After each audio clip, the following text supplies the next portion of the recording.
Tonight we have a really good guest speaker with us named D Sigler. D is a local guide here in town, and I do keep D fairly booked. I try to send him a lot of trips. But if you're going to go fishing, or if you haven't done this before and need some help or something, D, he's unlike a charter boat. He goes on your own boat and will go fishing, take you out fishing. He'll not only catch fish for the day, but he can help you out with rigging on your boat, how to work electronics, how to run the boat, how to hold up, all the things that you need to learn how to do. So he's a great guy for that. What do you charge for a day, D? I charge $500 a day. That includes all the rods and reels, all the tackle. I can tell you about what we're going to catch before we go.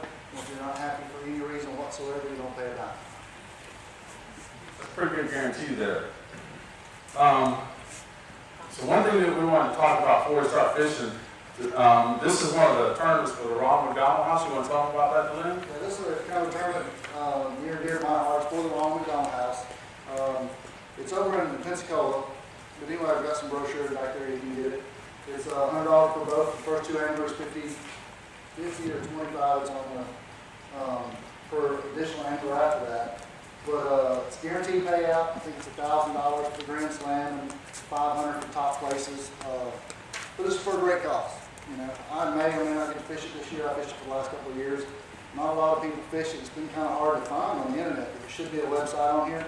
It's called a couple of days ago and asked if I would promote it. I definitely will. It's for a great cause. Anybody's ever dealt with the Ronald McDonald House, you know, it's a good deal. You know, so it's not so much for the money, but it's just a fun tournament. You win a little money, pay for your trip, have a good time. So if you would check it out, I've got some flyers back there. We'd love to see y'all there for sure. I may or may not be there. It's kind of up in the air. The guy got booked that day if he can fish or not. So, but absolutely, please check that out if you would. It's really cool with the Ronald McDonald House. We do one King Michael tournament in conjunction with the Destin rodeo the last weekend in September. And unlike some of the charity things that go on where the money just goes into a general pool, I know all the Ronald McDonald's, when they raised their money last year at the silent auction, they raised almost $10,000. It went straight to the local Ronald McDonald House to help our locals that are in need of help. So that's one of the things that I like about it is the money kind of stays at home. You know what it's being used for. It's just not going into some general fund somewhere where there's a CEO or something siphoning off money. It all goes to a really cool cause. So I guess we got a paperwork taken care of. Tell me about the trip you were telling me about when I saw you earlier. The way we kind of run it, Tim knows way more about tackle. He's forgotten more about tackle than I will ever know.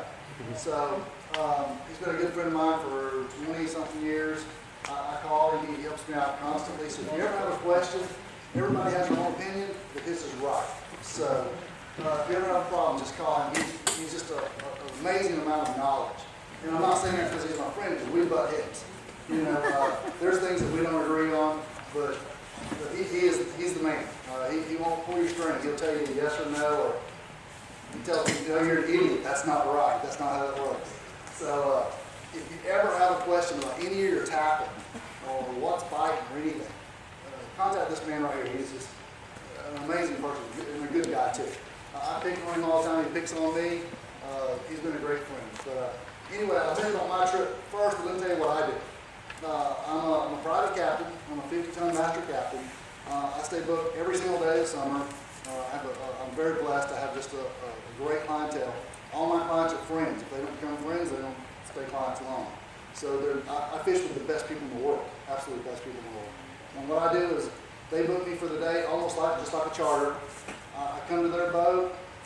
98% of my business is repeat business. I bring all the rods and reels, all the tackle, unless they want to use theirs. I take them out fishing for the day, and we stay out as long as they want to stay out until they're happy, and then we come in as long as we're in by 6 because they got to do it the next day. And I clean all the fish. If they're not happy for any reason whatsoever, I don't want to pay me a dime, and I'll do whatever I can to make it up to them because I don't want a bad reputation. You know, my reputation is everything, and I would rather pay them than go around and tell somebody that, oh, well, he didn't do this, and he wasn't a good captain. Please tell me what I did wrong, I'll take care of it, I'll fix it, you don't pay me a dime. So that's kind of what I do. The way we can run these seminars is we start off in the morning, hey, this is what we're going to do, and we work through the day and tell you what we do. And please, questions, love questions. So don't wait to the end. Just you know, if you have a question, immediately let me know, and I'll do my best to answer it. If I can't answer it now, I'll answer it tonight after. I'll stay as late as y'all want to stay. So out here, they kick us out, we go out the parking lot, we go to Walmart, we'll go wherever we got to go. But I'll take care of it. Yes, sir. Do you have business cards to hand out? I do have business cards on the table back there. Thank you. So, but anyway, I was telling Tim, fishing is pretty good right now. It'll get a lot tougher here pretty quick. But I was down off of Pensacola a couple of days ago, made 3 stops, less than an hour and a half, had 21 groupers, had a 21-pound scamp, had 10 scamps over 10 pounds, had an 80-pound warsaw, and had 11 snappers, and had some snappers in the 26, 27-pound range. So fishing is really, really good down that way. It's a little tougher down to the east right now. East of Destin is getting kind of tough. So I recommend y'all go to that way when you go fishing. But yeah, fishing is phenomenal down that way right now. Lots of big scamps. Probably more guy grouper down to the east. But if you want red grouper and scamps, snappers, go west, young man. That's what's happening down there right now. It's as good as it gets. It's as good as group fishing I've seen in 20 years. I mean, just lots of big giant scamps. 21-pound scamps, a giant scamp. So, I was going to bring the rodeo most years. yeah. It's going to be right in there. Yeah. I know several people I've seen just walking in on the table back there. There are 2 handouts for tonight. One covers snapper and one covers grouper. It's a lot of similar information, but you should pick up one of each. We won't follow along exactly with these, but these are good for you to take home so that if you forget something we say, you can take notes on them. Just a lot of good information on those. So, talking about, you said something about starting your day. What's your start to the day? My start of the day would be whoever boat, wherever it is, we load their tackle, my tackle, whatever up. This is, in my opinion, the most important rod on the boat right there. Just a little bait rod, 10, 12-pound test, and a bait ring. You either got to have this or some cash money. You call it bait load. But this is so overlooked. They'll have $5,000 worth of tackle that only use my tackle because their tackle is better than mine. I promise you. Mine's a little more out. But if you don't have this to catch good lively bait, sometimes especially when fishing is tough. When fishing is easy, a box of cigar news is all you need. But when fishing is tough, so many people overlook this. This whole rod and reel combo right here is $17. So you gotta have a few of these on the boat. Make sure they're in good working order. You know, when they break or freeze up or whatever, you throw them in the trash and buy a couple new ones. But this is my most important. This is my pet peeve right here. You gotta have good bait rods. Because if the bait man's out of bait, you don't have any bait. You want to go catch some amberjack, use some live bait, and you don't have some good bait rods, it's over. It's over. You can jig them. You can jig them, but a lot of times they want that live bait. I don't use braid. I always use mono from the bait rods. Always. I don't like braid for bait. Pull the lips off. They're like me, they have really soft lips, so you don't want to pull too hard with the bait. So take it easy on. Nice little limber rod. That's my most important rod on the boat right there. So before we go further with bait, let me just say, I know we're kind of full on chairs. There's some empty chairs. Y'all are actually welcome to sit in the boats. You can walk around. All the boats have seating in them. You're welcome to sit on the boats. It's fairly comfortable up there, and you can kind of get a good view a lot of times. So it's no problem. Guys, they need to take their shoes off. They're going to the boat. They need to walk up behind the boat. That's how you board it. Okay. Can they wear their shoes on the boat, sir? As long as they don't have black shoes, I guess. So tell me about catching bait. I know you said we need to catch bait. What kind of bait are we trying to catch? Where are we going to catch the bait, and how do we actually catch it? We go out close to the pass, move around in our fish. That tails are subject to use. But anyway, we have a little 2-ounce lead and a little bait rod. The sabiki rigs. There's lots of sabiki rigs on the market. Go see Tim. He'll show you the ones that work. There's a handful that work well. There's a lot that don't work well at all. So go see Tim. Some kind of number 8, number 7, something thereabouts. Not too small, not too big, like some hardtails.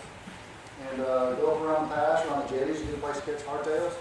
Right out front, what we call the lip, right where it drops off, get a place to catch cigarette minnows and herrings.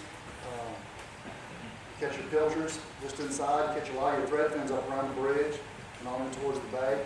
But you, that's it, that's your whole rig. You basically drop this to the bottom and reel up your slack, and you can shake it, jig it up and down, but just keep it moving. It's artificial. If you leave it sit still, it'll have a bite.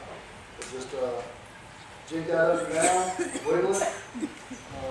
What I do to people on my boat, when they bring them in, don't touch them.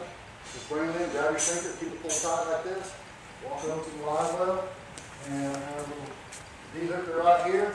You'll hold over the live well, and somebody just knock off the live well and never touch them. And they're super frisky, like you just caught them 3 hours later.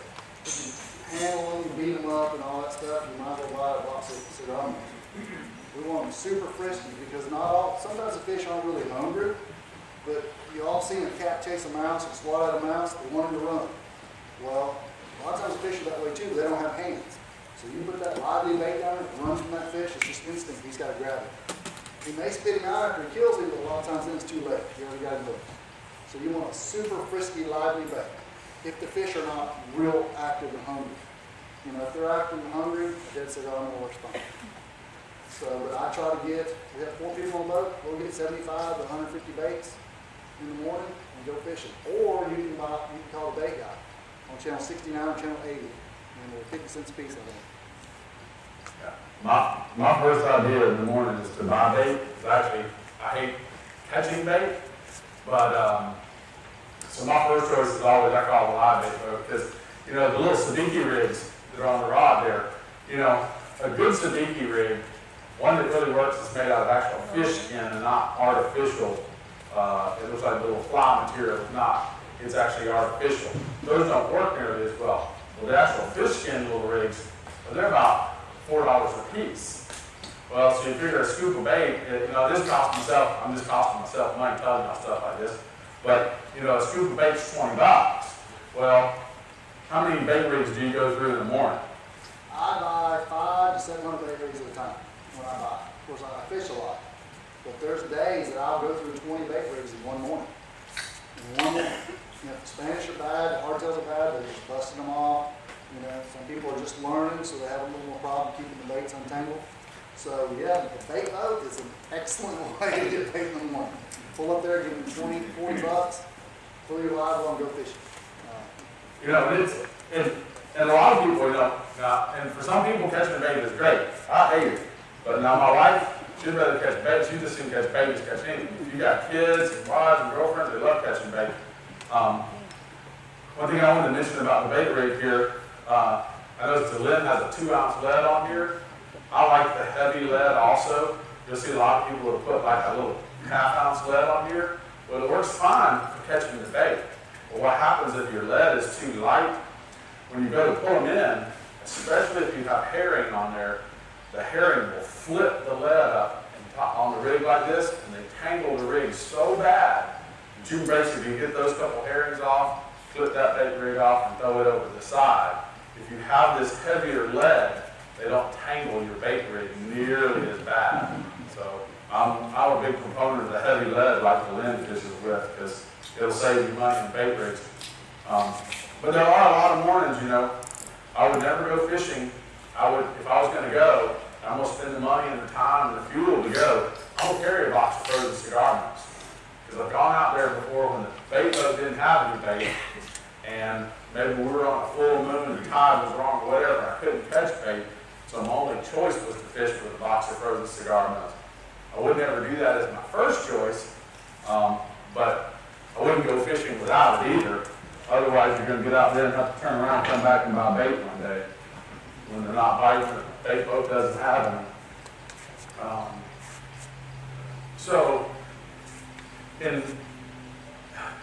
I know a lot of times, like, if we're going to go jack fishing or grouper fishing, you know, we'll stop at the pass and catch bait.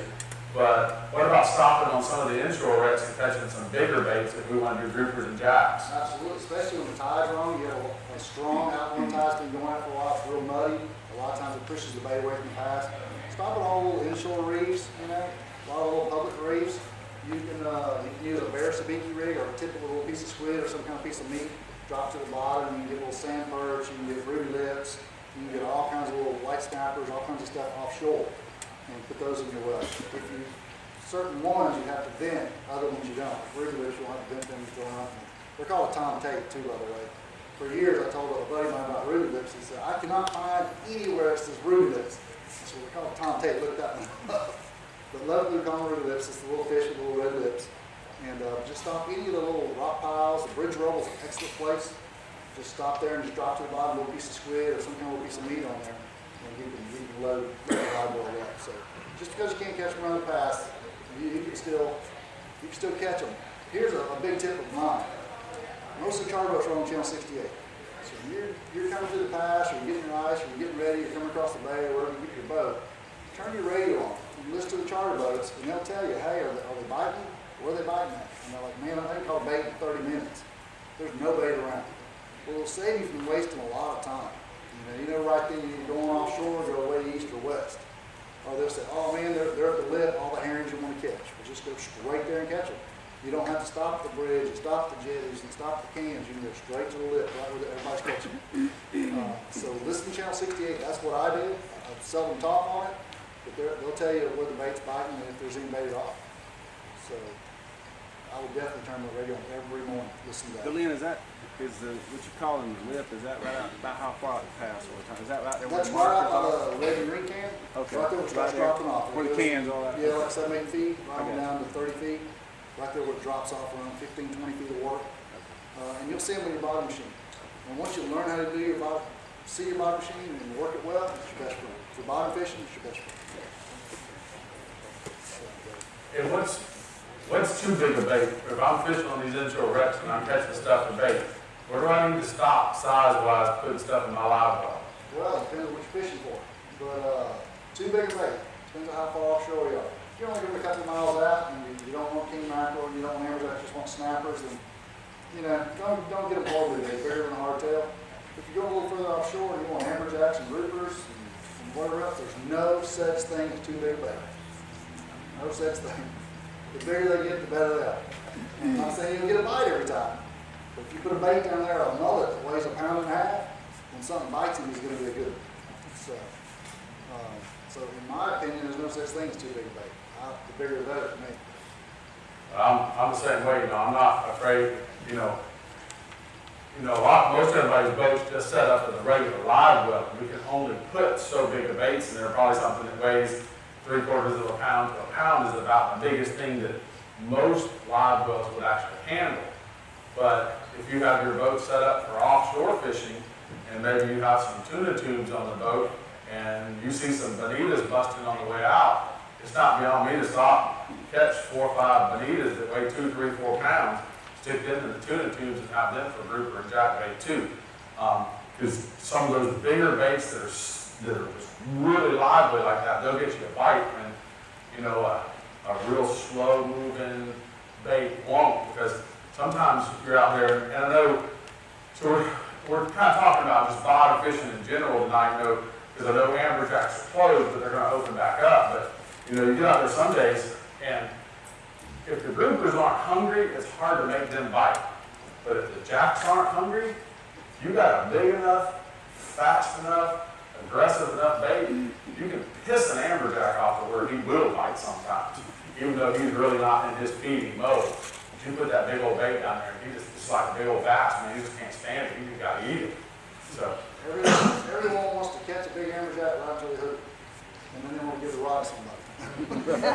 So we had a couple last week that we had to throw back, probably in the 70, 75 pound range. They were nice ones. So, I don't do that. that's one that'll hand the rod. He's like, oh, this was good. Somebody needs to take this. I've caught enough jacks. I don't really care if I catch another one. I have friends of mine. I've got some friends that are from Nashville, and I've been trying to teach them how to fish for the last several years. They've gotten pretty good at, catching kings and wahoos and dolphins and snappers and most of the inshore stuff, and they finally decided, well, they want to go jack fishing. Well, it was not last summer, but summer before last, so it was right after snapper season closed. It was about mid-July. And we run off about 35 miles to the southeast, and, I'm kind of in land that I don't know that well, so I don't know where there's some jacks out down there, so we go out there, and we don't catch big ones, we get just, 25, 30 pounders. Well, it's mid-July, it's hot as hell. They catch 2. I thought they were gonna die, they're just bow the boat. I'm like, dude, these are little ones, let's go catch a bigger one. They were like, no, what else can we go do today? I'm like, we go 35 miles, but we're catching. You better suck it up. I just had a video put on the Pensacola Fishing Forum video on there. A little 5-year-old last week caught his first Amberjack. Nice one, probably a 25 pounder or so. Of course, he had some help, but I haven't seen the video yet. All of it, seen parts of it, but I can't wait. I was on the way here. I was calling, so I just put that video on there. I think yesterday or something. So I can't wait to see it. But he was so funny. He's 5 years old, and of course we're helping him and all. And we get the fishing. I'm just going on about how giant this Amberjack is. And really, he's that big. We get him in the boat. He just goes, yes! He is the man, and he can't wait to get home and tell his brothers and all that, so it was a lot of fun. So, this little lady right here is my wife. She doesn't weigh very much. And the bigger the better. She loves them, the bigger the better. She'll be over there squealing like a little pig when she gets one on. So, she's caught some 60, 70 pounders. She's never caught one over 100. We're working on it. So, some people love them, some people don't. I love them. Tim loves for other people to catch them, and so do I. But I love to catch jacks. I think they're a lot of fun. I'm too old. So, let's talk a little bit about tackle in general. What do we need if we're going to go off, and whether we're kind of starting in snapper and grouper and jacks and working offshore? Where can we inexpensively get started? What do we actually have to have? You don't have to have a lot. You don't have to have $1,000 rod and reels to get started. These pin senators, these rods right here, I use a ton of these half hitch rods. Tim will know more about them than I will. But I use a ton of them. They work great. That's what I use. This is what Tim uses. This is what 4 people I use. But these work great. These are awesome on here. And this, this has been around forever and ever. And it's just a regular, this was actually an upgraded pin senator. The pin 4-aught has kind of been the standard in bottom fishing, rod and reel forever. And back in the 80s and the 90s, you could buy a pin 4-aught, cost you about $100, and it was a great reel. Well, there are certain people in the industry who have always wanted a 4-aught to be $100. Well, you can still buy one today for $100. But we all know with inflation that something has to give. Either the price has to go up or the quality has to go down. So what's today is a regular red pin 113H 4-aught. Still $100, but it's not much of a reel anymore. It'll last you a season or so. This is the new U.S. senator. This is a much upgraded version. Stainless main gear, stainless pinion gear, dual eccentric springs, heavier duty drag, 1-piece aluminum frame. This reel is about $250. But it's where, if you looked at what a 4-aught was in the late 80s, and at 5% inflation every year, that's where this reel would be today, had they kept it the same. So this is about your old standard 4-aught. And this one, hold on my lead there for a minute, Lynn. This rod has a ton of power, but yet it's fairly bendy. And we need something to give when we're doing this. We're going to be using somewhere between 60 and 100 pound test line, depending on if we're jack fishing or grouper fishing, and a really tight drag because we wreck fish. If you're just fishing natural bottom, it wouldn't be such a big deal. But because so much of ours is wreck fishing, we got a tight drag, heavy line, and if the rod doesn't give some, when that fish surges, we need the rod to bend. Otherwise, we're either going to break him off or pull him off.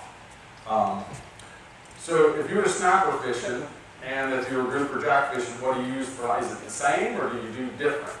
between different species? On the way out, I rig all the rods up fresh every day. Cut everything off every day, fresh every day. And I rig several rods. This one here is safe for your Mingo snapper.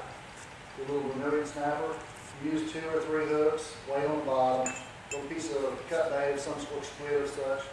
And I usually always have them on these on the boat because sometimes you get in those great big ocean line of Mingos, you can load the box with some really nice fish. That's one rig, and we use a slip lead rig, like Tim has right here. This is my most popular rig right here. This is what I use 90% of the time. And just slide your egg sinker up on the line, tie you a swivel on there, and we'll get them hooked. Oh, I can't see. But depends on how deep you're fishing. If you're fishing inshore wrecks, this little lead right here is all you need. Barrel swivel. And I use about 6 or 7 foot leader, about what Tim put on his pole. That's what I use. And then, your live bait or your dead bait or whatever you have. This is what I use 90% of the time, just about all my rigs. And I will, depending on what I'm fishing for, if I'm fishing for little inshore snappers and I'm looking for 5-pound snappers or 10-pound snappers, 50-pound test, 60-pound test is plenty. That's all you need. Leader, line, everything. I know a lot of people go with, say, 50-pound line, they'll use a 100-pound leader. I don't, personally, because if you buy a 100-pound leader, then might only just use a 100-pound line, I'll snatch him out of it. So, with the inshore stuff, you don't have to go super heavy. But when I'm going offshore and fishing for bigger snappers and 60 and 80-pound groupers, we have an 80-pounder Thursday or Friday. I'm going to be using a 100-pound line, 100-pound leader, or heavier. So, it just depends on what you're fishing for, how far you're going, what you're after. Using little cigar minnows, you probably don't need a giant rod and reel. But although we did catch that big group on this cigar minnow, so you never know. You never know. That's my typical rig right there. Do you have any kind of general rule on the size of the lead compared to depth of water that you fish, or is it kind of like I only have two sizes of leads in the boat, or? I know you have a general rule. I don't. I use heavy lead. I like heavy leads because I like to get the bottom quick if I'm fishing at the bottom. But if you're fishing for big snappers, this is plenty even in deep water because a lot of times your bigger snappers are way up in the water. I don't know what it is. Tim probably knows. I feel like these big 20, 25-pound snappers, they don't have as many predators and they're faster than these little 3-pound snappers, so they'll come way away from the wrecks. If I'm fishing for big snapper, I almost never fish the bottom. I'll pull up to a wreck in 130 feet of water and I'll fish 30, 40 foot down. That's plenty. That's plenty. The big snappers will come up away from that wreck. You'll see them on your stream. You'll see little hash marks on the bottom and the big thick ones right up underneath your boat. And that's the big snappers. And 2 days ago, we had a limit, and we didn't even put anything. All we did was tie a hook on our line. That's it. We were fishing 10 feet down, they were coming up biting. We had a limit of 15, 18 pounders. So just right there. You just watch them bite your bait. So the big snappers will come way up in the water. So will your big jacks, and your groupers not so much. I'm saying you won't catch them up high, but usually you won't. But yeah, so we tend to show you your reds here, and you'll see the line going up. A lot of times you'll see little tiny hash marks down here and bigger ones up here. And the bigger snappers will come up way up in the water. And so you don't have to fish on the bottom of big snappers. You get away with lighter tackle, it's a lot more fun fishing with stuff like this and not heavy tackle. But the deeper the water, the bigger the bait, the bigger the sinker. Just how it works. So my kind of general rule is about this kind of, and wind and current and everything else play a part of this, but 1 ounce for every 10 feet of water. Because you need to be able to have enough tension on the line that you can kind of feel the bites too. And if you have too light of lead and everything just kind of floating off in the current, you can't feel the bites sometimes. But I'm like Glenn, if you drop down here, they're all down here in this mess. These are all 1 and 2 pound snappers. Once you drop down to the bottom, into those fish, and you catch 1 or 2, all the rest of these will swim up in here to these big fish. And if you start, just don't go past this point. If this is 100 feet, or this is 100, this is 0, just drop it halfway. Because once you catch them little ones, they're all going to swim in the water column, and then you cut down your chances of catching nicer ones. So if you'll, just fish part way down. you'll catch a lot better grade of red snapper, or amberjack, either one. But primarily with snappers, because they're going to live on the bottom, and the little ones will definitely come to the surface. And then, you know, I brought several different rods and reels. I brought the standard little 4-aught rig that all the charter boats fish with, kind of like Delin does. This little reel here is a little torium reel. It's a little light. This particular rig would definitely be too light for groupers and jacks and stuff, but it'll do a great job with snappers. This happens to be my own personal little rig here. This is a Shimano Torium, or no, Trinidad. This little rig right here is an expensive little rig. This one's probably $650, but we can catch 2-pound mingos on it because it's sensitive enough, but it's heavy duty enough. I've caught 150, 175-pound yellowfin on this. And I want you to hold it for a second. So, put one hand on the floor there, just on this part up here. Now point it down. So you tell me if you're going to miss the triggerfish bite. You should be able to feel my voice coming through this rod. That's how sensitive this little rod is. That if you're fishing for jacks and groupers and you get the big bite, you're going to know it. When you're fishing for triggerfish and mingo snappers and white snappers, you need something that's sensitive. On a rod like that, if you don't feel, and everybody's welcome to come up here after and play with it. If you miss the bite, it's on you. It's not because your tackle failed. And then the next evolution of tackle is a 2-speed rig. And I don't know if everybody's familiar with the 2-speed, but you know, magazines, TV shows, they've kind of lied to you for years. They all talk, I don't want to say they lied to you, but they talk about high speed, high speed, high speed. Well, high speed's great until you got a big fish on. Once you get something really big on, we actually want something that's low speed. You got to think about this like your truck. If we're going to go uphill in our truck, we're going to be in first gear. And if we're going down the highway, we want to be in, you know, 5th or 6th gear. So you've already seen my demo. You get to help. Either one.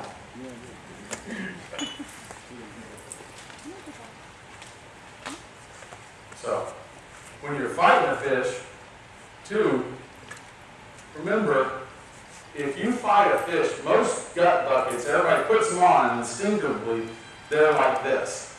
Well, when you're fishing like this, I'm engaging my back muscles. I'm hurting my back every time I catch a big jack or a big grouper. But if I fight a fish off my hip, I engage my thigh muscles, which are the biggest muscles in my body. Now I have power over the fish. I'm also much, much more stable if it's a rough day and the boat's rocking. So fighting off your hip will give you a big advantage. So I want you to hold the tip real high for me. Let out some drag. Let out a little bit of mine. And just reel my 5-pound snapper up. Now, that time he reeled it up, and you can see he struggled a little bit with that 5-pound weight. That was in high speed. That was at 6-to-1. This is in 2-to-1 gear ratio. The little lead, and it's a demo that is hard to see from here, but if after we get done, anybody who wants to see this, come up here and play with it, and reel it up in its low speed version, and reel it up in its high speed version. It gives you all the difference in the world. And it's not, I can put this completely under load. It doesn't work on a clutch system, so completely under load, I can put it in low gear, and completely under load, all you gotta do is turn the handle a quarter turn, it's engaged. I wanna go back to high, just flip the button again, and I'm back in high gear, and I don't have to wait till the fish is on there to decide if I want to be in high or low. So we talked about rods and reels. One thing is, y'all being really quiet All right, we can eat questions. Yes, sir. Alright, so what's your recommendation between like braid mono or braid, top shot? I love braid and top shot. I use a lot of braid and top shot. It's good for a different application. Braid is not the cure-all, and neither is mono. They both have their own. I love braid because it cuts the water. You can feel the bite better. You can get away with smaller sinkers, and you can fish off the bottom better. It beats you up a lot. Beats your tackle up a lot.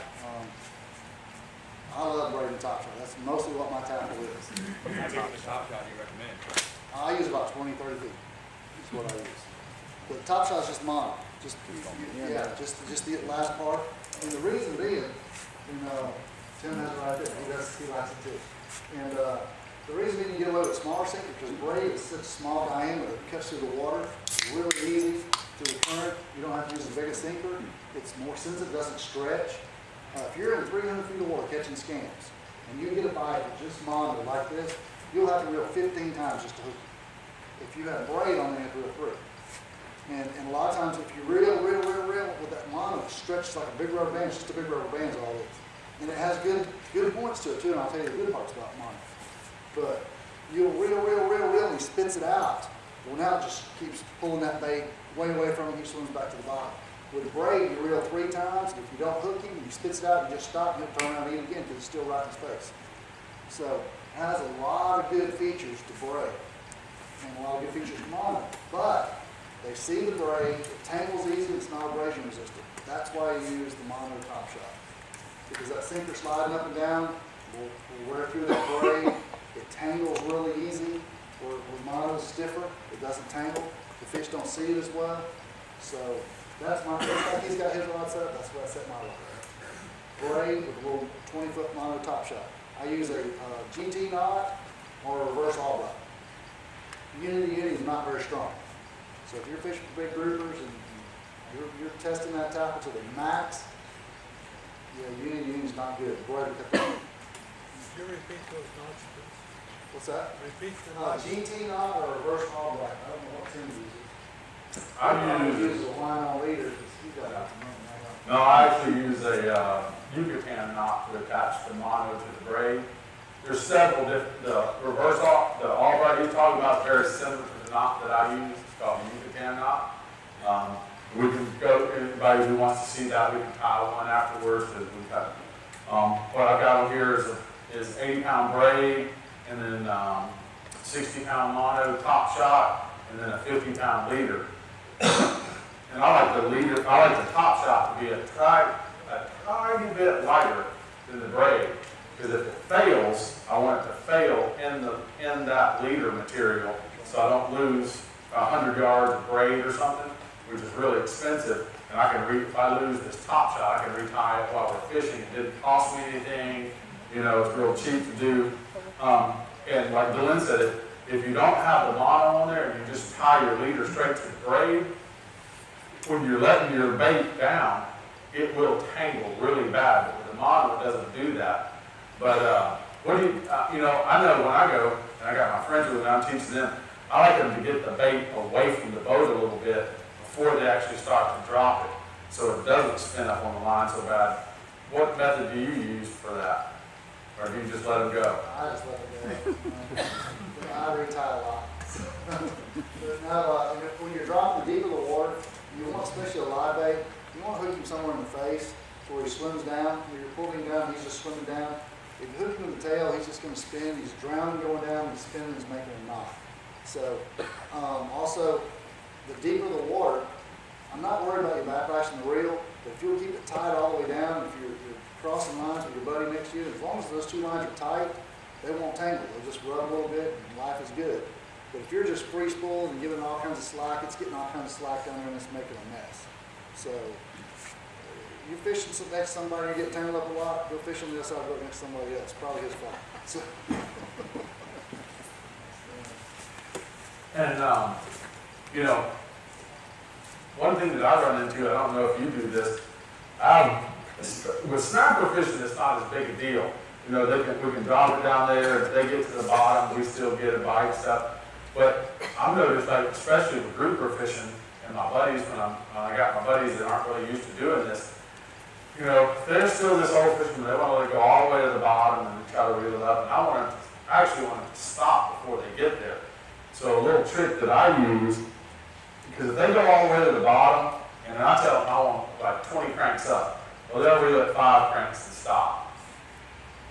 Well, so many of the time, the grouper bite, if you don't catch them when you're on the spot, if you miss 4 or 5, you can shut the bite off really quick. So they need to hook those first couple fish. Well, I'll sit over there and watch it, and I'm like, gotta reel. No, you didn't bait. They just lost their bait. And so what I do is I'll go out. If I know we're going to 300 feet of water, I'm gonna stop at like 260. Run it to the bottom, take a magic marker, mark the line, reel it back up. It's like, okay guys, when we get to the spot, all I want you to do, drop it to the mark and stop. And some of my buddies, I can't even, because when you get that bite, all you want to do is reel. If you jerk, we're using circle hooks, and we haven't talked about hooks yet, but we're using a circle hook. So with these hooks, if we snap on it, we miss the fish. So all you want to do, you feel the bite, and you just start to reel. When my buddies aren't good at it, I let them drop it to the mark, and I only fish 2 rods at a time. Get 2 in the back of the boat, 1 on each side. And I sit up here with the throttle in my hand and just watch it. And when I see the rod go through, I just bump the boat in gear and bump it out of gear, and the fish are cooked out. All I gotta do is reel now. Because they'll kill a spot, because we'll go through 4 or 5 baits, and we'll have to move. I don't know if you could run into that. Absolutely. And a lot of times you can fire them off. You drop them, you're not getting any bites, and somebody hooks a grouper up, he starts fire, I mean, they just go nuts. It's like all the dogs are laying on the porch, and you throw a ball, and one of them goes after it, all the rest of them have to go after it. So it'll fire them off. You won't be catching anything if somebody hook a big grouper or snapper or whatever, and he's running around, and we want what he has, you know. It'll fire them off. If you lose 1 or 2, your groupers will start barking, and they'll shut the bite down, and you might as well go somewhere else. But what Tim was talking about, one of the biggest problems I have on my boat is especially scamp fishing. The scamps, they take their time a lot of times getting in their mouth. They won't let the fish eat it. You're using a circle hook, so you don't have to jerk it. So I tell everybody, I said, the best fisherman on this boat is that rod holder. You just stick it in the rod holder, and when it bends over, you just pick it up and reel it in. So let him get on there. Let him get on there. If you're up on the bottom like Tim's talking about, he's going to eat it and try to go back to the bottom and hook us up. But if you're jerking it and snatching it and not paying attention, You can't be built into salt water. that's right. That's right. I don't know if this is true, but this is how I explain it to my customers. It makes sense to me. He bites it and he tries to swim back to the bottom. The circle hook spins around and catches him in the corner mouth. But if he bites it and he starts to swim back to the bottom, and you just don't move your rod at all. Just start reeling. It'll just tighten up. And he tends to bite down. He feels that bait trying to get it. He bites down on it, and that hook slides right there. He's done. But if you jerk it or move it fast, or really fast, it feels like jerk. If it scares him, he spits it out. It'd be like you trying to eat a hamburger, somebody snatches it out of your hands. You're like, well, I'm done with that hamburger. So just let him get on there and let him eat it. When he starts swimming off, just start reeling. You just bow right over it, and you got it. He's done. So but that gives that circle hook time to spin around and catch him in the corner of the mouth. A lot of times they reel fast, they miss most of them, or they jerk it, they miss most of them. But then when they do hook them, they hair it up them, they don't hook them when they're supposed to, and halfway through the fight it comes off. So just hold your rod steady, hold it straight out, let him start bending it over, and just start reeling. It's that hard. Just start reeling. It'll bend right over, and you got a fight in your hands then. It's up to you and him. And then you can pull hard, you can do whatever you want. Let's get him hooked, let's let him eat it. Let him eat it, get on there. And he starts swimming off. You just start reeling, and you got it. It's really that simple. But once you do it a couple times, you got it. You got it. It's really hard. You're fishing, and your buddy just caught a 40-pound grouper right next to you, so you're so excited. And all of a sudden you get a bite before you just snatch it away from him. Just let him get on there. All you do is let him get on there. So just have just a little bit of patience. Let your rod start bending over. We call it loading up. Let that rod start loading up. Just start reeling. That's it. You got it. You'll catch most of them. Took a guy last week. He says, I've never done this before, Glenn. I'm very novice. I said, not a problem. Just do exactly what I said. I said, hit the bottom, come up 10 cranks. We're scamp fishing. He can count them out loud. I was so proud. He hit the bottom. 1, 2, 3, 4, 5, 6, 7, 8, 9, 10. And the first couple times, I was like, wait, he's not on there yet. And he said, what about now? I said, well, now he's on there. He caught almost every fish that bit. He probably caught 7 or 8 scams, a couple of big snappers, amberjacks, and he was wearing out. So just let him get on there and just reel. That's all you gotta do. If you jerk it, most of the time you miss him, and now he knows there's a game to it. So you just educated him a little bit, now he's a little more leery of that bait. So catch him the first time, it's easy. So, one thing we talked about leads and leaders and stuff, we didn't talk about hooks and hook sizes. You know, by law we have to fish with circle hooks, and I can't ever remember which one it is. And state waters is supposed to be inline circle, and federal waters is supposed to be offset hooks. Vice versa that. You'll never get a ticket for fishing with a non-offset or offset hook, no matter where you're fishing, as long as you're fishing with a circle hook, and not a straight hook.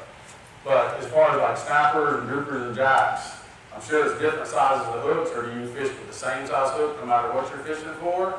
Now I match the hook to the bait and the line.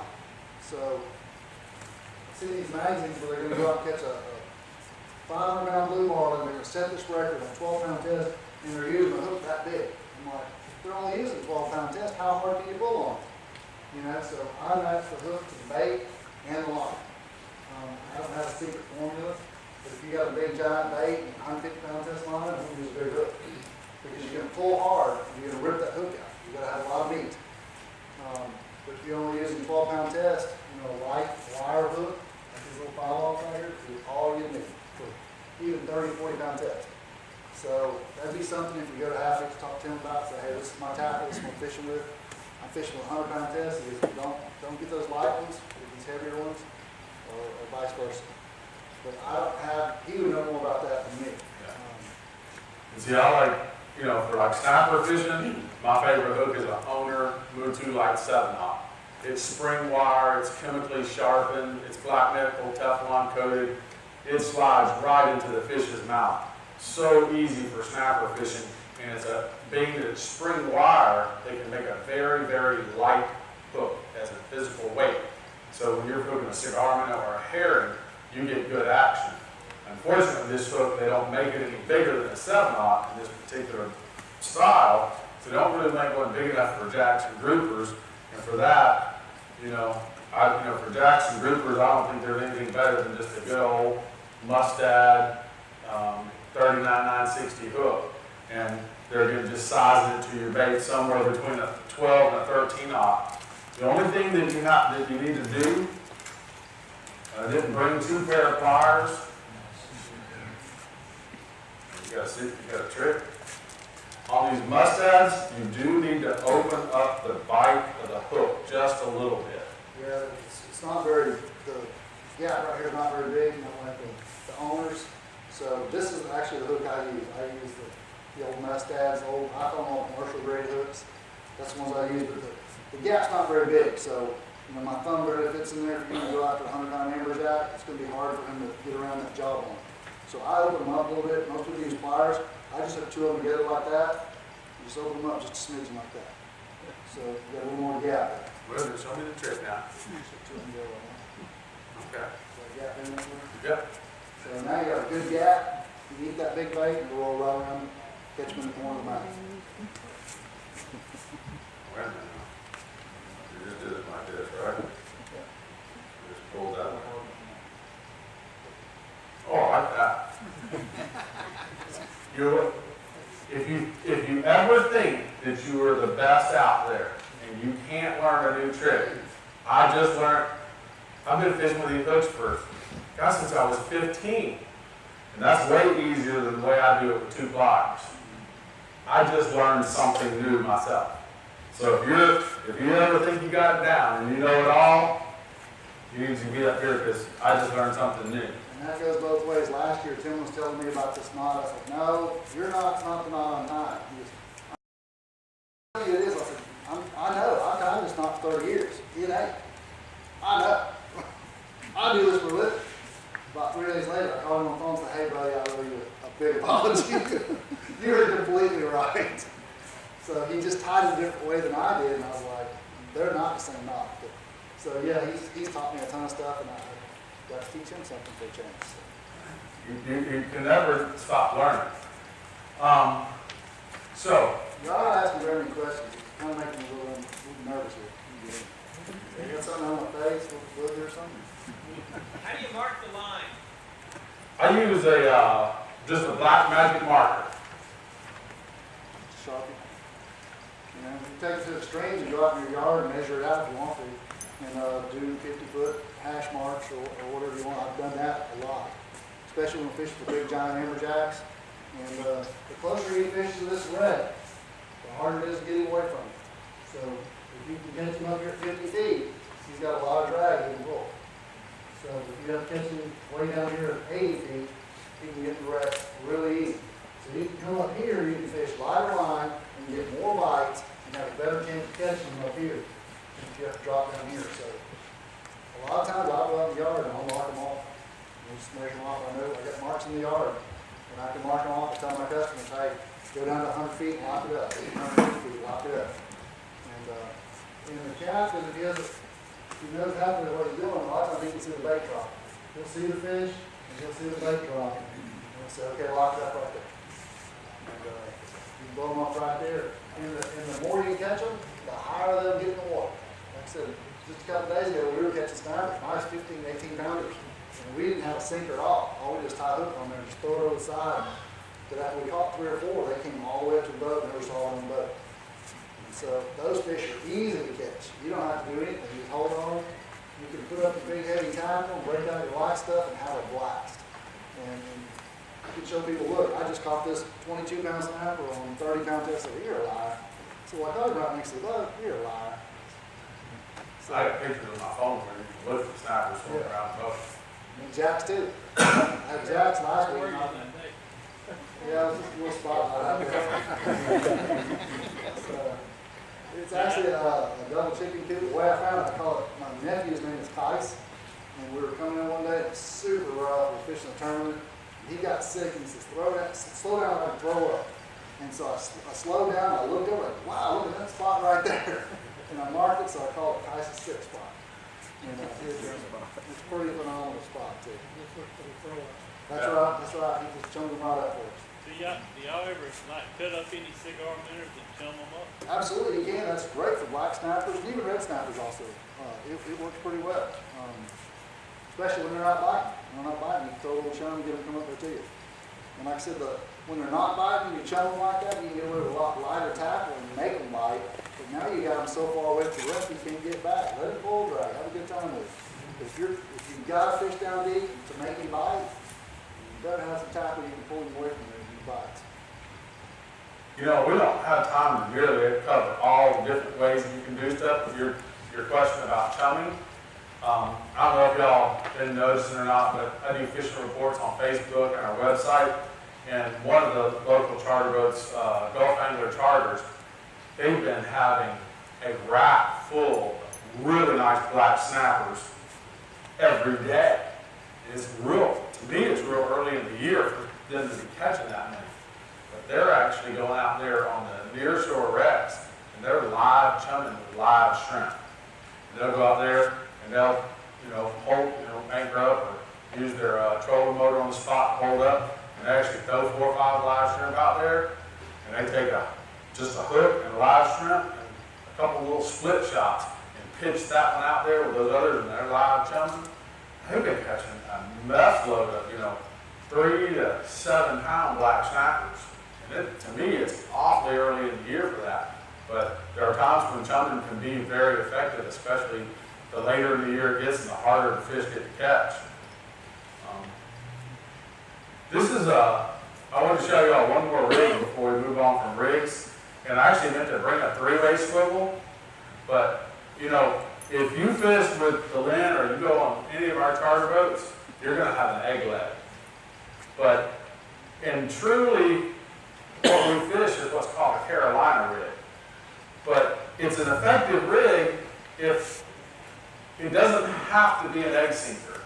Because this whole design will be that the sinker could sit on the bottom and that the fish, like if we were flounder fishing, he could grab the bait and swim a little bit with it and not feel the lead. Well, You know, we keep talking about fishing way up in the water column. Well, the lead's always tight lined anyway. This is where all the action comes, is from this length of leader. So, you know, when I'm fishing, I actually use a teardrop lead with a snap on it and just hook that to my swivel instead of an egg sinker. And the only reason I like this lead is because if we're fishing really close to the beach and I only need 4 ounces of lead, and then we go run offshore, go fishing 200 feet of water, I don't have to cut anything to change my side of the lead. I just unsnap it, put the next heavier lead on there, and go to the next spot. I don't have to cut my rig and retie. And also at the end of the day, when you go to store your rig, I can just hook the hook on the reel or on the guide, wrap twice around the reel, and pull tight, and I don't have to worry about where the lead is. If you're fishing with that egg sinker rig, with a regular slip sinker rig, you need to put the hook up here and then wrap it enough times that the lead ends up right here. Otherwise, when you're running, that lead will sit there and beat on the rod, and that's how you knock your guides out and tip your rod, ends up just tearing up your tackle. You're like, so like on this one, what we wouldn't want to do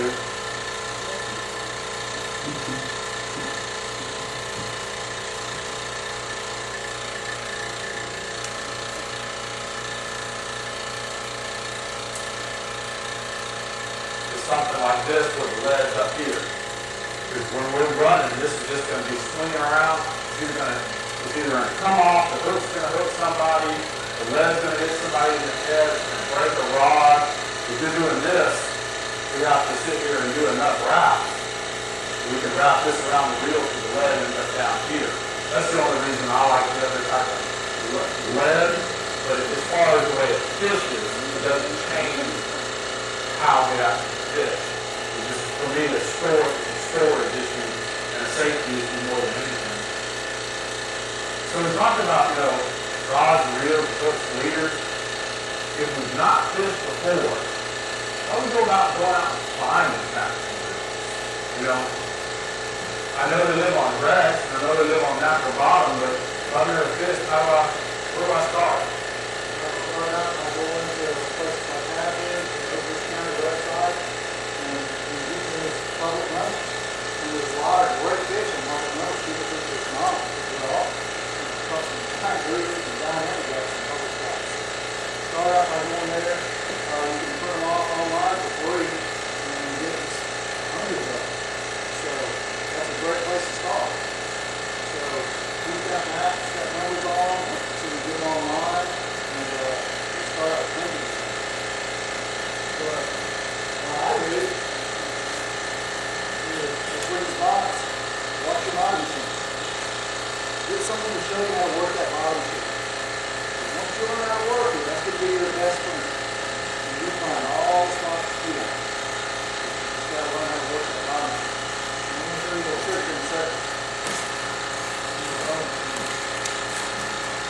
I know somebody's got to ask a question. That was so quiet. What's up? Snapper, golden, butterfly, all fish are butterfly fish. And when the fish are active, they work pretty well. Especially if you're into that. I think that's love. So a lot of times when the fish aren't active, I've seen days where they see nothing but jigs, and the next day they touch jig, all they have is wild eggs. So I try to have a little bit of opposite on this. I'll look at wild eggs, and butterfly jigs in the well. But if you're using butterfly jigs, I really recommend you some kind of work. So you're going to trip. Use that marmot, sometimes get your own pain, and you're jerking and snapping too much, coming through the water, and that jig's barely moving, and nothing about it.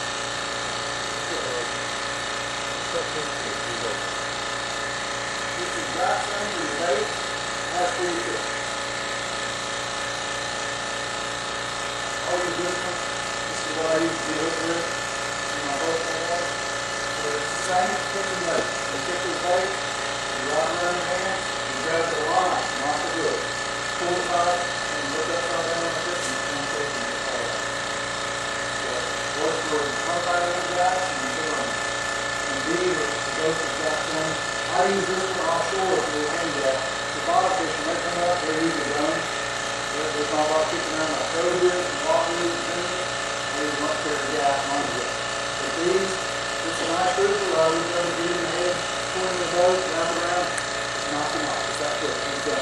Now you can reach over there and get in the head, over the live well, or the fish box, and that's just, and I fish 6 days a week. So my hands get cut up really quick.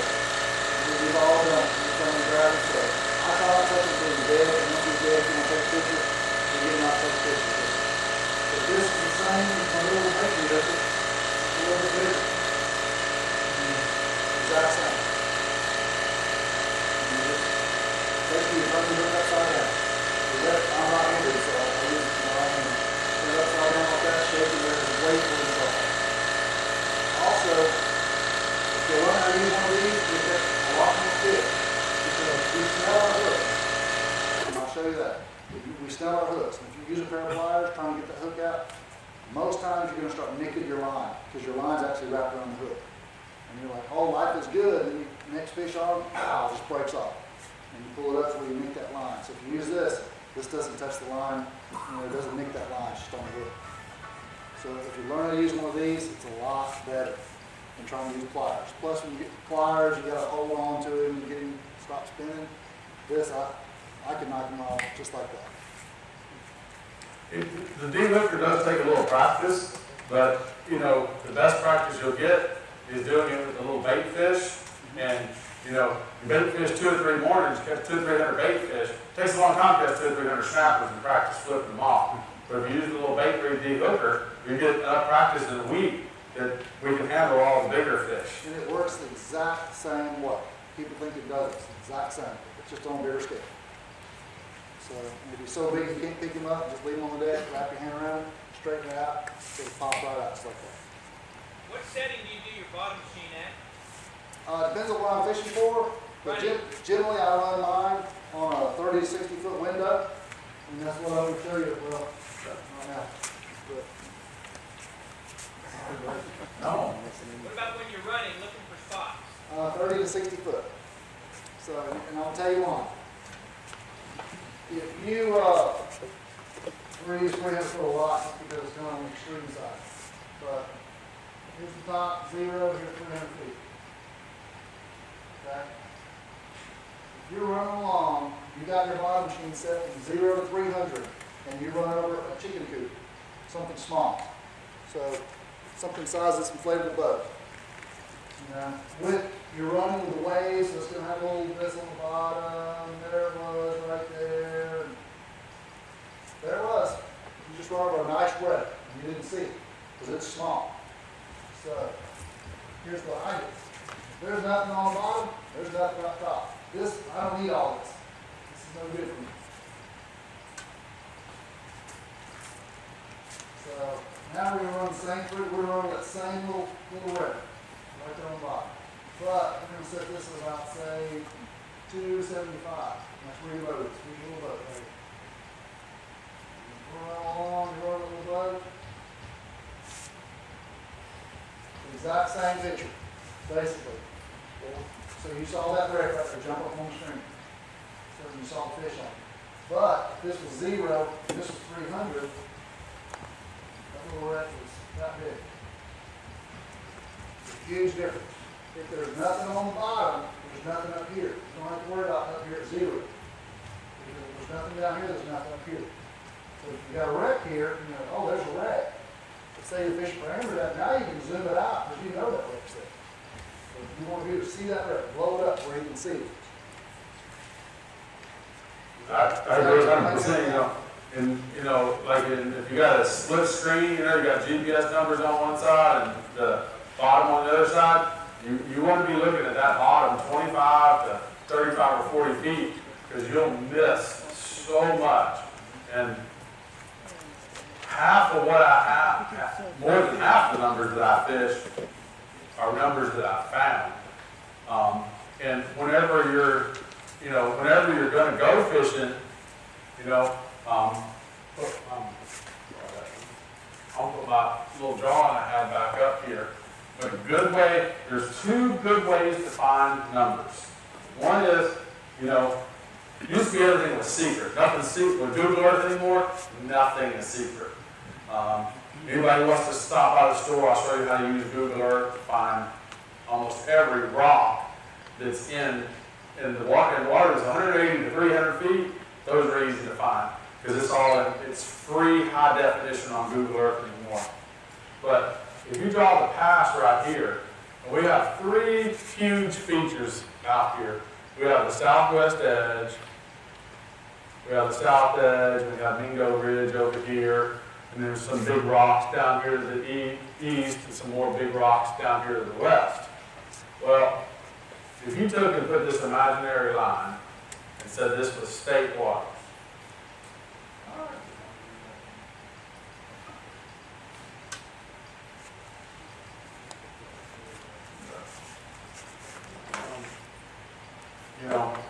so there's numbers that we can get. We sell charts that have local numbers on them. You can go to there's different websites. Fishing Destin Guides.com has a good listing of numbers on it. But somebody, right?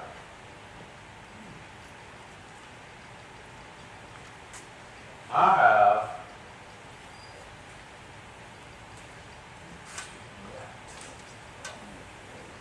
Did you wheel that up about 10 feet?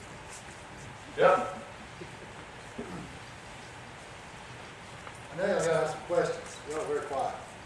Methods for targeting grouper and avoiding snapping. They're obviously Bigger baits and deeper water. Yeah. That helps out a lot. The only problem is you're going to catch some of those big giant sows. Some 25, 28 pounders.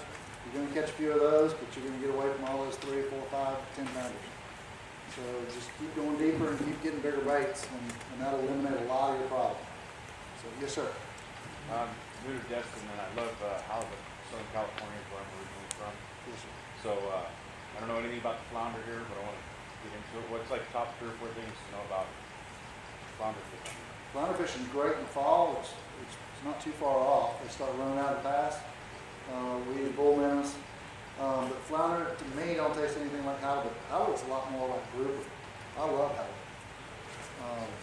I'm personally, y'all throw rocks or whatever. I'm not personally a big flounder fan, but yeah, Tim can answer that. I don't do a lot of inshore stuff. Most all my stuff's offshore, but in the fall they really catch a lot of them. Catch them in the days right now. Yeah, fall and winter is our flounder fishing time. We'll do a flounder seminar strictly on flounder fishing the first Friday of October. Talking about the features out here, from the past, about 23, 24 miles is the southwest edge. We have the south edge, and we have Mingo Ridge, and that's where the continental shelf is actually broken. And those are some of the main features that everything else is predicated off of. But when I go fishing, most days I fish public numbers most of the time. I do have, on both sides of the pass, I have 12 chicken coops that I built. I paid somebody to put them there for me. And I have a string of 4 that are in state waters for snapper fishing. And I have a string of 4 that are just kind of off in federal waters a little bit. And I have a string of 4 that are pretty far off out there in 200, 300, 400 feet of water for groupers and jacks. And I never fish my chicken coops unless I have to. If I go out on a day, I'm going to go fish all these, natural bottom, rocks, wrecks, public stuff. At the end of the day, if I've had a really bad day, and I'll come back home on my way home, and I'll stop at my little chicken coop places, and I can catch a nice mess of fish to come home. But those are just my fallback numbers. I don't ever use those unless I have to. And then, like Glenn said, the bite's been better to the west right now. But sometimes, a lot of days, I fish out of a smaller boat, so I choose which direction I'm going to go, about which direction the wind's going to blow in the afternoon. I want to come home with the wind in the afternoon to make my ride home. So if it says it's gonna blow southwest at 15 knots, I'm definitely fishing out west somewhere so I get an nicer ride coming home.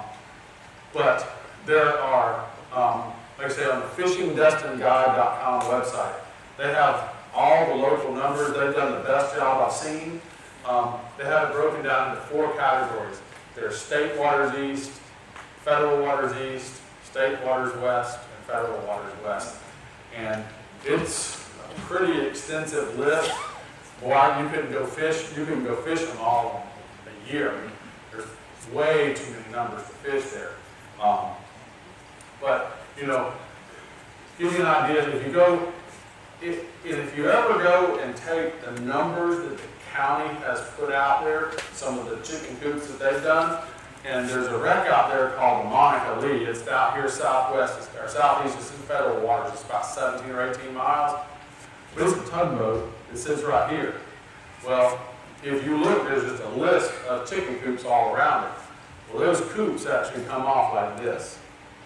They put them out here in triangles. They're not triangles, but X's.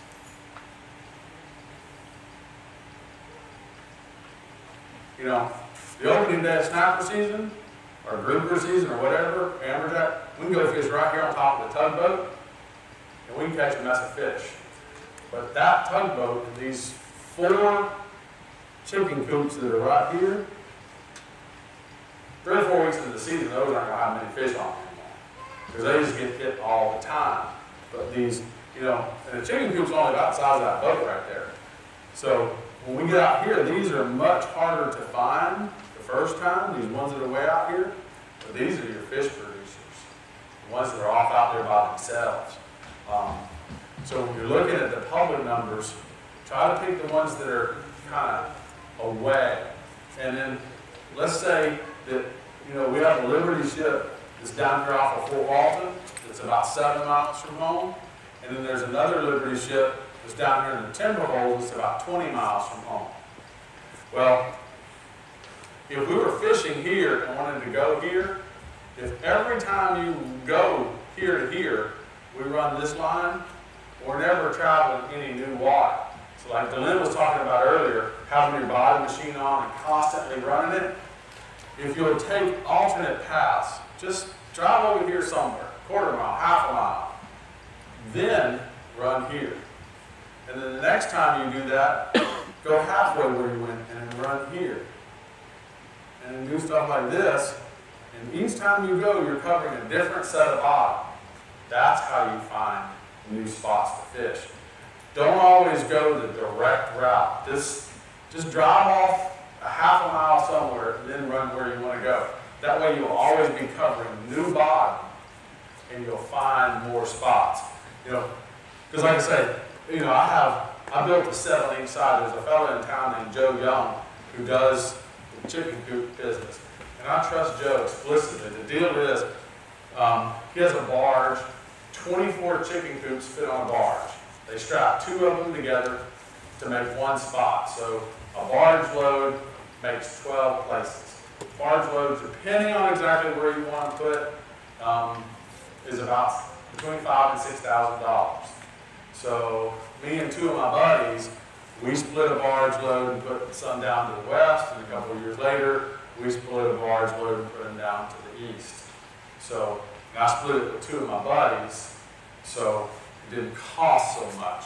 But having your own private places to fish too will definitely increase your odds over just always fishing public stuff. Like I say, there's so many rocks and stuff out to the southwest and to the southeast, you know, for groupers and jacks, that you can go on Google Earth and get all the numbers you want. It takes you a little bit of searching and a little bit of looking because those fish move. They're not always, snappers are kind of, they're on chicken coop. Groupers, am I right that they kind of move up and down the reef system, that they're not always in the same place? Because I know I call them, go, where do I need to go? We don't go that way. How do you go find, like, if you want to go grouper fishing and hadn't been to the southeast in 2 or 3 weeks, what would you do? How would you start to go look? I started at a certain depth of water, hit a couple of spots. That's not happening. Go a little deeper, a little shallower. just keep working it. A lot of times there'll be 180 feet of water. You know? So once you find them, you work all your wrecks in that depth of water. So it's just, if you only get once every 2 or 3 weeks, sometimes it can be difficult. So I've got cards, call me, I'll tell you. Don't go southeast. You know? Like right now, down on the East Beach, it's tough. So I've been telling everybody, don't go down there. You go if you want to, I don't care. But I went down there a couple times and it was tough fishing. So anyway, that's what I do. I start on a certain depth of water, hit a couple spots. That's not happening, 100 feet of water, go to 150 feet of water. Hit 2 or 3, that's not happening, go to 180. Oh, got a couple of groupers off that spot, got a grouper off the next spot. Well, guess what? I'm on my book getting all my 180s out in that area. And that's what we're fishing all day. So if it's not happening, go somewhere different. Go different. Deeper water, shallower water. So, you know, keep trying, but don't do the same stuff all day if it's not working. Keep trying something. Yes, sir. I'm sorry. I see. Different on your bottom machine, looking for any trick to looking for a hard bottom and how it shows up. Anything you can use to make it a little bit easier to identify. Like I said, zoom your bottom machine in, put it in. I do it pretty big. I see them every day, so I go 30 to 60 feet. I think Tim does 20 to 40 feet or something like that. But zoom it in, you'll see it, especially if it's broke up. You know, if you run over a wreck, say a chicken coop or a little sunken boat or something, it's just going to be right there, right by itself. Whereas natural bottom's going to have little rocks and ledges, and you're going to see fish here, and you mark it, and then you're 50 feet away or 100 feet away, you saw some more fish, another little rock in relief or a ledge, you mark it, you know it's natural bottom. So bringing your top down. Absolutely. Blow the bottom up for y'all. Say we're at 300 feet of water, I really don't care what's in the first 275 feet. Doesn't matter to me whatsoever, because if there's nothing on the bottom, there's not going to be anything underneath my boat. If I'm going along there and I'm seeing, you know, blow it up to 25, 30, 50 feet, whatever you want, and you're seeing fish and you're seeing bottom and you're marking bottom, well then, like a lot of the newer bottom machines, the old ones didn't have it. You could do the split screen where you can see from 0 to the bottom, and the other one you can see the last 30 or 40 or 50 feet. And you can really see fish, you can see the contour, you can see the difference. So but definitely blow it up. If your bottom machine only does one or the other, just keep it blowed up all day. Because a lot of stuff is only a foot or two. Little small ledges are just, we don't have coral reefs here like they do in other places. So we have limestone bottom, and it may only be a relief of that much. And it'll be just little dips and holes and stuff like that. So when you're going along there and you got from 0 to the bottom, you're not going to see anything. But if you blow it up where you can see that bottom, or go on marking fish there, and that bottom looks kind of choppy, you'll see the difference. When you're going over sand, it'll just be smooth sand. And also you can see the hardness on your bottom machine, which is the thickness of the bottom of the line. You know, when you're going over sand, it's real soft, so it doesn't paint a big return. Your bottom line will be real thin. And when you get on hard bottom, you see your line get real thick on your bottom machine. That's the hardness. So the thicker the hard. Right. Yeah. And notice also when you run over a wreck how thick and big and whatever color you got it's going to be. You'll see the difference. It's just going to take a little practice. But once you get it, you'll say, oh, okay, this is what I was looking for. Yes, sir. So while you're talking about the different colors for that, what are some good color palettes to use for the best definition? Because I'm getting older and I can't see, I use white and red. Because I can see it back, let's see, I used to use blue and red. But I can't see it as well as I used to, so I like a white background, and then everything else shows up red. And the thicker it is, the more substantial it is, the more red it is. So, but whatever color, some bottom machines have 30-something colors. I bet, you know, if you go like, oh, sorry. What depth are you starting at now, like yesterday? For what? Grouper.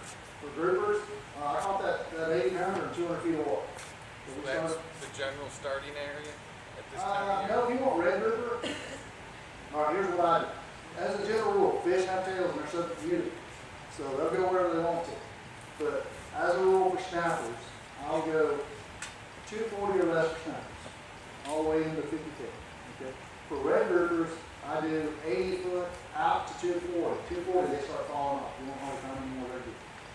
So red groupers like natural bottom, and the nastier rock more sinkable bait is one I like. The gag groupers will be anywhere. personally, I start about 100, 120, and work my way out to about 330, and then they start falling off. Scamps, I start about 170, 180, and I work my way out to about 360, 370 for scamps. So that's what I do. I know you can catch them shallower, I know you can catch them deeper, but that's what I do. Yes, sir. Out of these casts, you say that are camera city, how far east would you theoretically run? How many miles? My typical trip on an average trip every day is between 40 and 60 miles. Round trip? No, one way. So that's my typical trip. Now, I just did a trip the other day, we went 129 miles one way. And back. So, I do run all the way sometimes. You don't get rid of all the old fuel you got in the tank. Get rid of that stuff. So, but yeah, it depends on the boat and the crew and what they want to catch. I have a crew, they want to catch big giant groupers and all that. Well, I got some, but they're a long way. Let's go. You know, so I talk to my crew and try to find out what they want to catch, what will make them happy. You know, I don't want to take somebody that would be happy with a 30-pound fish. I'm not going to take them 100 miles. But I got somebody that says, look, you know, I want to catch something big. I want to catch a 100-pound jack or a 50-pound grouper. Okay, how much fuel you got? So I try to talk to people and see what they want. How big a bait are you doing for a big grouper, and how are you rigging? Are you bridling them? I don't bridle. It's probably a better way to do it, but I don't. I just hook them to the nose. So groupers, I use anywhere from, we caught that 80-pounders a couple of days ago on cigar man. So, but generally I like a pinfish, a mullet, a hardtail, you know, whatever, something substantial. Keep the snappers and such off of it. You know, bigger the bait, the better. You talked about going to red or stag or scamp on a different depth. What type of bottom are you looking between those three species? Red groupers love natural bottom. So that's, if I was looking for red grouper, I'd go strictly natural bottom. Scamps will do either one, and so will gags. But for red groupers, I strictly fish natural bottom. I'm not saying you won't catch them on chicken coops, because I do all the time. But I go and I use for red grouper, they're so stupid. I like the nastiest rotten bait. I'll catch a bonita that morning, throw it on the deck back there, and at noon, I'm like, I really catch red groupers now with this nasty old bonita. They like it nasty. And they'll bite 3 or 4 times sometimes. A lot of times, because you fish really close to the bottom for the red groupers, usually I lay my sinker on the bottom for red grouper. They will bite it, you'll reel down, and they just hold on to it, and you start pulling off the bottom, and they just turn it loose. I said, okay, that's a red grouper, drop it back. If you're using that old nasty cut bait, hook it through the skin, it's there. Sometimes it'll be 3 or 4 times, and finally the 5th time you'll catch it, and you get it. They're done. So, but scamps, I like the deeper water for scamps. Scamps like deep water. I usually fish 200 plus for scamps. But about 240, you won't get many red grouper after that. 250, 260, you don't catch many red grouper. They like the shallow water. And the gags, you'll get them all the way out 330 or so. I'm saying you can catch them deeper, but I don't look for them deeper. What was your min on the gag, the depth specifically? Gags, you can start anywhere from 100 out, but really I start about 120 out to about 300. And I'm gonna give y'all a number that people will be mad about, that's okay. Right out offshore of the southwest edge, and I don't know the exact number of this, but if you go at home and look at Google Earth, and just zoom in on Google Earth, when you first look at Destin, it's just gonna be blue on the water. When you start to zoom in, there's gonna be 2 lines to here. And everything inside those 2 lines, this is 180, and this is 300. I'm going to turn this microphone off right quick. So everything that's inside there is high definition. Well, if you look just south of the southwest edge out here, there's 3 little indentions that sit like this. And it's only a change of like between 327 and 329. There's just little bitty indentions that are out there. It's kind of like trout fishing. It's this much of a change. But I've typically always caught jacks out here. Well, we had the winning red snapper in the rodeo. This was we were right at 330 feet of water, 333. We caught the winning what would have been the winning red snapper 2 years ago. We didn't weigh him in. We caught him the day after, Elvin Banger, the Marine Patrol officer, we caught him the day after the state red snapper season ended that October. Might have been even 3 or 4 years ago, because it was over here in October. We caught him out here. We went to go jack fishing. We got there and at the bottom, I looked up and there's fish all up in the water. And I was like, okay guys, halfway to the bottom, let's go. Just 2 rods, 2 baits. We dropped down thinking we were going to catch jacks. We caught a snapper that was 28.8 gutted. But we got to the scale with him and we ended up winning the daily that day with a 13 something. And Bruce, the weighmaster, he's looking there and he's like, well, hold on, Tim. I was like, I didn't catch that one in state water. They're caught on. I tried. We threw that fish back 3 times. We vented him. We put him in the live well. We did everything we tried to do everything we could to get that fish to revive. But after 3 times putting it back in the water, it didn't turn up floating behind the boat. I went and dipped it up, put it in the fish box, and went, we're going to go back inshore and snap the fish on the way home in state water. We just hope we don't get caught between here and there. But that was in 330 feet of water. But you can't, if you just look at Google Earth, you don't see that. But if you zoom in, you see all these little rocks and all these little ledges. And, you know, I say 3. God dang, there's 100 of them down there. I mean, you can't go fishing them all. Down there south of the southwest edge. You just can't even, you go ride them all, and you can't fish them all. But those are all good little places that you can find for free on Google Earth. What else we got for questions? Y'all done do a good job. All right. I'm sure the people that work here, they're probably about ready to go home. They've probably been here all day like I was at our shop yesterday. Dylan, I want to thank Dylan for coming out and sharing some of his knowledge and experience with us tonight. Certainly appreciate that. And, you know, like I said, if anybody wants to come up and look at tackle or play with hooks, whatever, feel free to come up. And next month we'll be doing Wahoo Dolphin fishing. I don't remember the exact day it is, but it's the first Tuesday in July. I think it's about the 6th or 7th.